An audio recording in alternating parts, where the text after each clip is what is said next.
Wicket কিংবা অপর্যাপ্ত tournament নয়, বিশ্বকাপে ব্যর্থতার কারণ ক্রিকেটারদের দক্ষতার অভাব। উন্নতির জন্য ব্যাটার কোচিং স্টাফের সমন্বয় জরুরি মনে করেন বিসিবি পরিচালক ও সাবেক অধিনায়ক আকরাম খান। 2026 টি-20 বিশ্বকাপে ভালো করতে এখন থেকে কার্যকর পরিকল্পনায় এগোনোর আহ্বান আকরামের। এখন জন্ম সনদ দিয়ে খোলো বিকাশ স্টুডেন্ট অ্যাকাউন্ট। নিজের বিকাশ নিজে কর। একসাথে তারকা ব্যাটারদের অফ ফর্ম, টানা ব্যর্থতা কমই দেখা গেছে। টি-20 বিশ্বকাপের দুর্দশার কারণ খুঁজতে ঘরোয়া উইকেটকে দুষছেন অনেকে। বিপিএল ডিপিএল এর মান নিয়েও প্রশ্ন তোলেন। যেখানে হয় না তেমন প্রতিদ্বন্দ্বিতা, যা বড় টুর্নামেন্টে পিছিয়ে রাখছে বাংলাদেশকে। আমরা 130, 140, 150 গেমটা আমরা খুব ভালো জানি, কারণ আমরা ওই ধরনের গেমই সবসময় খেলে অভ্যস্ত। বিসিবির ভিন্ন যুক্তি, পর্যাপ্ত টুর্নামেন্ট নাকি আছে।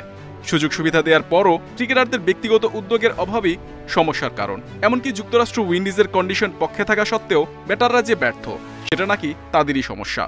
প্রত্যেকটা ফ্যাসিলিটিস কিন্তু আমরা বাড়িয়েছি আগের থেকে। এখন শুধু প্লেয়ারদের আপনার পারফরমেন্সটা ভালো হলে অনেক ভালো হতো, বাট যে ওয়েতে আমরা খেলছি এটা কিন্তু আসলে আমরা নিজেরাই কিন্তু অবাক, এত মানে খারাপ করার কথা না।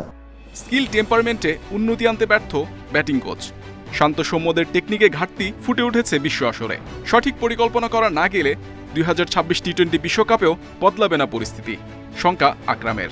নর্মালি আমাদের ব্যাটসম্যানরা কিন্তু এরকম ব্যাটিং করে না, সো এগুলো নিয়ে চিন্তা করতে হবে, এগুলো নিয়ে এটা আমাদেরকে ডেভেলপ করতে হবে। কারণ আপনি যতই কিছু করেন না কেন, উইকেটের মাঝখানে তো আপনার প্লেয়ার একাই থাকে, আপনার ব্যাটসম্যান তো একটাই থাকে, ওকে যা কিছু করার। একক নৈপুণ্যে বাংলাদেশের পক্ষে জেতা অসম্ভব। দলীয় পারফরমেন্স সাফল্যের মূল মন্ত্র। নির্ধারিত ভূমিকা অনুযায়ী সবার পারফর্ম করা দরকার।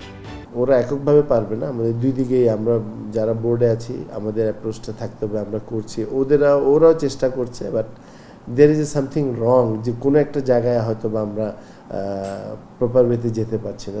তাসকিনের ঘুমকাণ্ডে অবাক আকরাম খান। টাইগার স্পিড স্টারের অপেশাদার আচরণে ব্যবস্থা নেওয়ার কথা বলেছে বিসিবি।